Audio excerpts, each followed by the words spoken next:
स्वागत है आप सभी का सीओडीपी लर्निंग चैनल पर।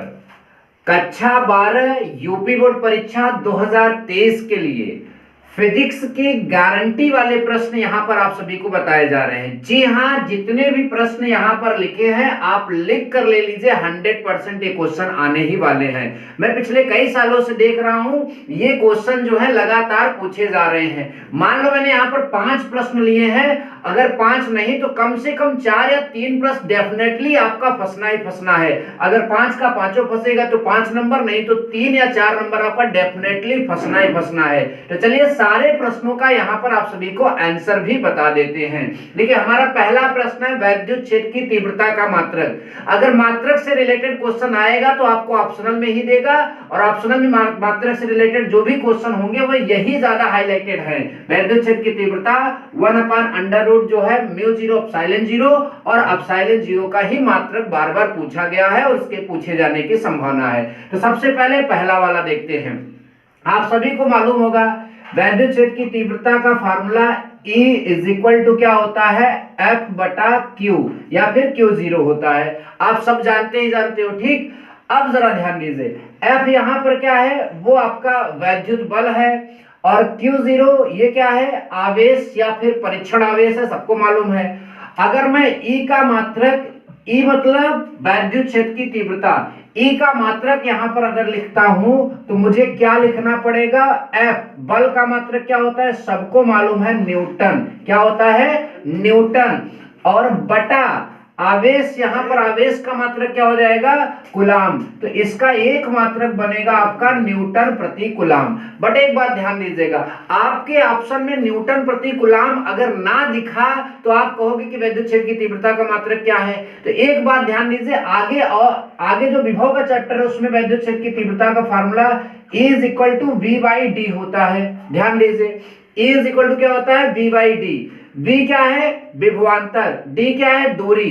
मतलब जब दो धातु की प्लेटें ली जाती हैं और उनके बीच का विभवांतर V होता है और उनके प्लेट के बीच की दूरी D होती है, तब ये फार्मूला लगाया जाता है। तब वहां से एक अलग मात्रक आएगा। देखिए V का मात्रक क्या है, V मतलब विभवांतर, तो आप सभी को मालूम है कि V का मात्रक, विभवांतर का मात्रक वोल्ट होता है, और D माने दूरी का मात्रक क्या हो जाएगा आपका, वोल्ट मीटर। तो ये मात्रक आपका उसमें रहेगा। मान लो ये भी नहीं रहेगा तो फिर आप कैसे करोगे, ध्यान दीजिए। तो मैं यहाँ V का, तब जूल के पद में मात्रक जरूर रहेगा, ठीक है। तो मैं V का मात्रक तुम्हें निकाल कर दिखा रहा हूं। तो V का फार्मूला होता है W बटा क्या होता है आपका, Q। W बटा क्या होता है, Q।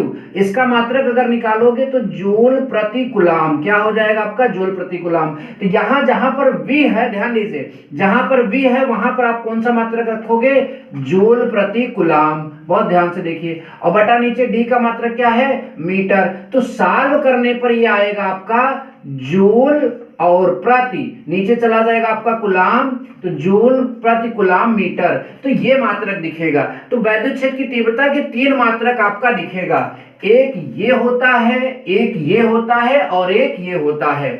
अब आपका क्वेश्चन ऐसे भी पूछ सकता है कि निम्न में से वैद्युत क्षेत्र की तीव्रता का मात्रक नहीं है, तो आपको क्या करना है, ये तो होता है, ये तो होता है, ये तो होता है, तो आप समझ जाएंगे कि चौथा जो भी होगा वो वैद्युत क्षेत्र की तीव्रता का मात्रक नहीं होगा। तो मैं इस क्वेश्चन का जितना भी डाउट था वो पूरा यहां पर आपको सॉल्व करके बता दिया।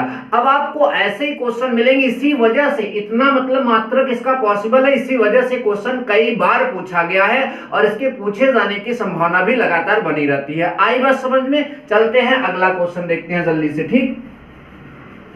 अब हमारे पास जो अगला क्वेश्चन है वो है 1/√μ0 एप्सिलॉन 0।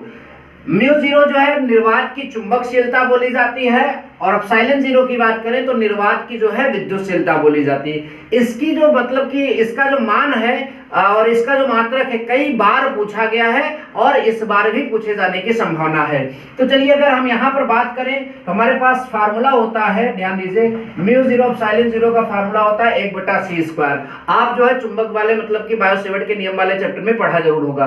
तो c² जो है आपका इधर हो जाएगा, तो ये आपका हो जाएगा μ0 एप्सिलॉन 0 यहाँ पर आएगा, ठीक। उसके बाद अगर मैं बात करूं स्क्वायर उधर कर दोगे तो c = क्या हो जाएगा, √μ0 एप्सिलॉन 0। तो इसका मतलब ये जो चीज है, ये जो टर्म है, ये किसके इक्वल में आ रही है, ये c के इक्वल में आ रही है। तो c क्या होती है, प्रकाश की चाल होती है। तो मात्रक पूछा है तो प्रकाश की चाल का मात्रक क्या होता है बच्चा, मीटर प्रति सेकेंड। क्या होता है, मीटर प्रति सेकेंड। तो 1/√μ0 का मात्रक हो जाएगा मीटर प्रति सेकेंड। बट माने क्या होता है, लेकिन कभी कभी ऐसे पूछेगा, ये 1/√, मतलब कि 1/√, क्या कहते हैं, μ0 कभी कभी डायरेक्ट इसका पूछेगा, μ0 का मात्रक, ठीक है, अंडर में बहुत तरह से पूछता है, ध्यान दीजिएगा।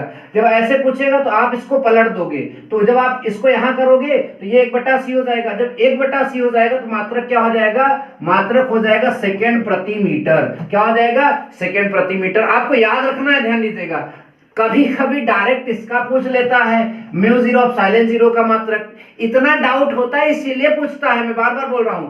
तो इसके लिए आपको क्या करना है, इसका जो करनी है, आप इसका करनी जो है इधर कर देंगे तो 1/, देखिए इसकी बात अगर मैं करूं तो क्या है, 1/c²। और c का मात्रक क्या होता है, c का मात्रक होता है मीटर प्रति सेकेंड। तो यहां पर जब 1/, करोगे तो ये आपका हो जाएगा सेकेंड का स्क्वायर और बटा मीटर का स्क्वायर। तो ये मात्रक पॉसिबल है। मतलब कहने का अर्थ है, अगर आपका डायरेक्ट किसका पूछा गया, इसका पूछा गया है, ठीक, तो ये मात्रक होगा। इसका पूछा गया है तो ये होगा, और अगर आपका केवल इसका पूछा गया है तो ये मात्रक होगा।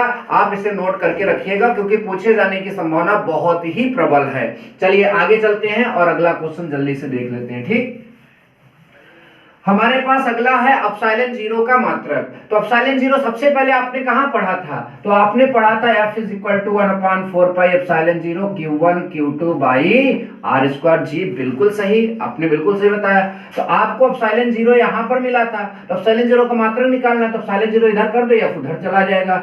ε0 = 1/4πf × Q1 Q2 r²। कोई बात नहीं, चलिए ठीक है। तो ε0 का मात्रक, बहुत बढ़िया बच्चा। तो एक का तो कोई मात्रक होता नहीं, संख्या है। आवेश का मात्रक क्या होता है, कूलाम। अगले वाले आवेश का मात्रक क्या होता है, कूलाम। तो आप क्या रखोगे यहां पर, कूलाम का स्क्वायर, फिर बटा के लिए प्रति लगा दोगे। ठीक, 4π एक नियतांक है, कोई मात्रक नहीं होगा। F का मात्रक, बल का मात्रक क्या हो जाएगा, न्यूटन, और यहाँ दूरी का मात्रक क्या हो जाएगा, मीटर, और इस पर लगा स्क्वायर। तो ε0 का मात्रक आपका बन जाएगा